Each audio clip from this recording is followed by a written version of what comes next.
الحمد لله والصلاة والسلام على رسول الله محمد بن عبد الله صلى الله عليه وسلم وعلى آله وأصحابه أجمعين أما بعد. وتوفيق الله سبحانه وتعالى tunaendelea na somo letu la fasihi, na leo tupo ukurasa wa 43 kwenye shairi lenye kichwa cha habari na kinachosema baliyatun, mtihani, kimaanisha hadhihi baliyatun, huu ni mtihani. Anasema Imamu na Shafi'i, wa min albaliyati, na miongoni mwa mitihani, an tuhibba, ni wewe kumpenda mtu, fala yuhibbuka man tuhibbuhu, na asikupende yule unayempenda. Na miongoni mwa mitihani ni wewe kumpenda mtu na asikupende yule unayempenda. Wayasuddu anka biwajhihi, na akawa anakuepuka kwa uso wake, kwa maana na akawa anakupa kisogo. Watulihu anta, na huku wewe ukiendelea kung'ang'aniza penzi lako. Watulihu anta, na huku wewe ukiendelea kung'ang'aniza penzi lako. Fala tuhibbuhu, na hauachi kumwendea mara kwa mara, au fala tuhibbuhu, na haumtoi akilini mwako. Hii fala tuhibbuhu ina maana mbili. Maana ya kwanza kama hauachi kumwendea mara kwa mara, kwa maana hauachi kwenda kumtembelea, kumuona, kumjulia hali. Lakini maana ya pili kwa maana fala tuhibbuhu, na haumtoi akilini mwako, kwa maana muda wote unamuwaza yeye, hakupendi, anakupa kisogo, hataki muonane, hataki mzungumze.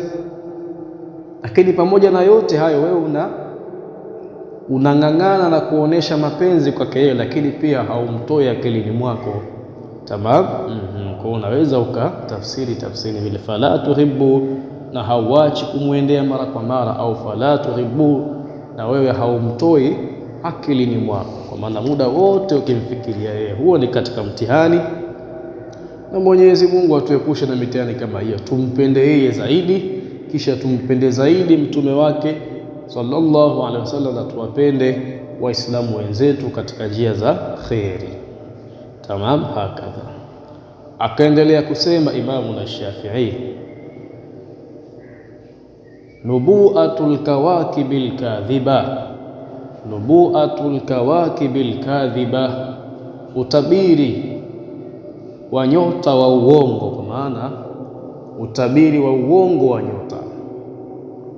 Anasema Imamu na Shafi'i, khabira anni almunajjima anni kafirun billadhi qadathu alkawakib. Katika shairi hili Imamu na Shafi'i anamsema nani? Kuhani au mnajimu. Hawa ni wale watu ambao wanadai kwamba wana elimu ya nyota, na kupitia nyota wanajua mambo ya ghaib, mambo yenye kuweza kutokea kesho, au mambo yenye kuweza kutokea leo isha, au mambo yenye kuweza kutokea kesho kutwa na masiku ya mbeleni. Almuradi wao wanadai kwamba wanajua habari za ghaib. Sawa sawa, Sasa Imamu na Shafi'i katika shairi hili anawasema na kuonesha kwamba yeye hakubaliani na wao, na wala hakubaliani na yale wanayosema, na yeye ni mwenye kupinga hayo. Anasema khabira anni almunajjima, khabira anni almunajjima, mfikishieni habari kuhusiana na mimi. Almunajjima, yule mnajimu, kwa maana yule mtu ambaye anadai kwamba kupitia nyota anajua mambo ya ghaib, anaitwa mnajimu, au kwa jina jingine unaweza kumuita nani? Kuhani. Tamam. Anni, mpeni habari huyo mnajimu au kuhani kuhusiana na mimi. Anni, kwamba hakika mimi, kafirun, ni mwenye kukipinga, billadhi, kile ambacho, kafirun ni mwenye kukipinga, billadhi, kile ambacho, qadathu alkawakib, kilichohukumiwa na utabiri wao wa nyota. Qadathu alkawakib, kilichohukumiwa na utaratibu wao wa nyota. Na alkawakib hapo ni marufuu, lakini ametiwa sakina nini? Lilqafia, kwa ajili ya kuchunga vikomo vya beti. Tamam, hakadha. Asili yake ni marfuu kwa sababu ndiye fa'il wa qadat. Tamam, hakadha. Akaendelea kusema Imamu Shafi'i, aliman, hali ya kuwa mimi ni mwenye kutambua. Aliman, hali ya kuwa mimi ni mwenye kutambua. Hali hii ni hali ya Imamu Shafi'i. Tamam, hakadha. Aliman, hali ya kuwa mimi ni mwenye kutambua, anna ma yakunu, kwamba yale yatakayokuja kutokea anna ma yakun, kwamba yale yatakayokuja kutokea huko mbeleni, wama kana, na yaliyokwisha tangulia kutokea, qadhaun, ni mahukumio. Hii qadha ina naati yake imecheleweshwa, naati yake ni wajibu. Tamam. Sasa tukitaka kuitafsiri hii beti tuielewe na kwa wepesi, inabidi tuilete ile wajibu katika sehemu yake. Ilibidi vipi? Qadhaun wajibun min almuhaymin. Tamam, hakadha. Kwa tuifasiri kwa asili yake, pamoja na kuwa wajibun imecheleweshwa. Tamam, hakadha. Qadhaun ni mahukumio, wajibun ya lazima. Qadhaun ni mahukumio, wajibun ya lazima, min almuhaimini, yaliyohukumiwa kutoka kwa msimamizi wa kila jambo. Qadhaun ni mahukumio, wajibun ya lazima, min almuhaimini, yaliyohukumiwa kutoka kwa msimamizi wa kila jambo, akimkusudia Allah subhanahu wa ta'ala. Tamam, haka. Kwa Imamu Shafi'i katika shairi hili anaonesha kukataa yale yanayodaiwa na wale wenye kutambua ghaiba. Tamam, hakadha. Alghirru tiflun saghirun, alghirru tiflun saghirun. Alghirru maana yake ni nini? Alghirru maana yake ni kijana barobaro, ni kijana barobaro ambaye hana maarifa ya kutosha, ndio anaitwa alghirru. Tamam, haka. Sasa Imamu Shafi'i anasema alghirru tiflun saghirun, kijana asiye na maarifa ya kutosha. Tiflun saghirun ni sawasawa na mtoto mdogo. Alghirru barobaro, kijana asiyekuwa na maarifa ya kutosha katika dini yake na hata katika dunia yake. Tiflun saghirun, sawasawa, ni sawasawa na mtoto mdogo. Anasema Imamu Shafi'i, ara alghirra fi dunya, ara alghirra, mimi ninamuona barobaro asiye na maarifa, fi dunya, hapa duniani, idha kana fadilan, akimaanisha idha ijtahada wa kana fadilan, atakapojitahidi na akatoka katika ile hali ya kutokuwa na maarifa na akawa ni mbora, kwa maana akawa ni mwenye maarifa.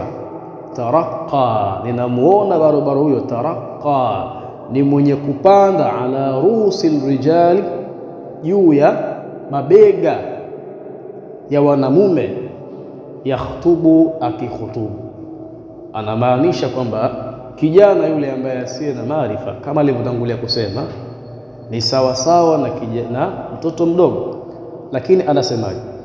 Mimi namuona kijana huyo atakapojitahidi, akajipinda, akatoka katika hali ya kutokuwa na maarifa, akaingia katika hali ya kuwa na maarifa na kuwa ni mbora.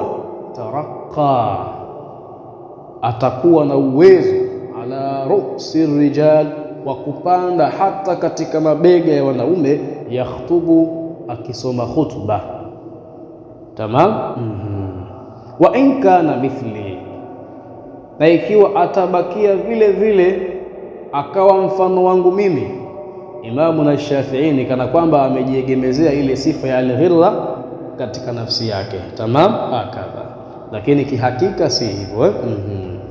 Kwa hiyo wa in kana mithli, na ikiwa atabakia vile vile hana maarifa, mithli, mfano wangu mimi, kwa maana yeye mwenyewe amejiegemezea sifa ya alghirra, kwamba yeye mwenyewe pia kwa wakati huo si kijana mwenye maarifa.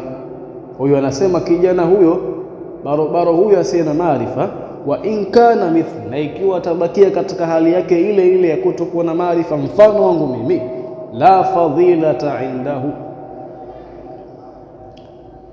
kiasi akawa ana ubora wa aina yoyote, yuqasu bitiflin, atafananishwa, yuqasu bitiflin, atafananishwa na yule mtoto, fi shawari'i yal'abu, yuqasu bitiflin, atafananishwa na yule mtoto, fi shawari'i yal'abu, anayecheza cheza katika barabara. Tamam, hakadha. Kwa hiyo Imamuna Shafi'i katika shairi hili anatuonesha na kutuhamasisha kwamba tuwe na wivu sisi mabarobaro wa kutobakia katika hali zile zile za kutokuwa na maarifa. Tamam. Kwa sababu gani? Umri huo wa ubarobaro ndio umri wa mtu kukusanya maarifa, ukajifunza dini yako na akhira yako, na kila siku ukawa ni mtu mwenye kupanda katika maarifa, ukawa ni mtu ni mwenye kujichanganya, unasoma hichi unasoma kile, uache kitu. Lakini ikiwa utazembea na ukaamua kuwa mzembe, ukabakia vile vile hauna maarifa yako wewe ni yale yale ya siku zote, basi wewe utakuwa ni sawa sawa na yule mtoto anayecheza cheza barabarani, mtakuwa wote hamna tofauti. Tamam, hakadha.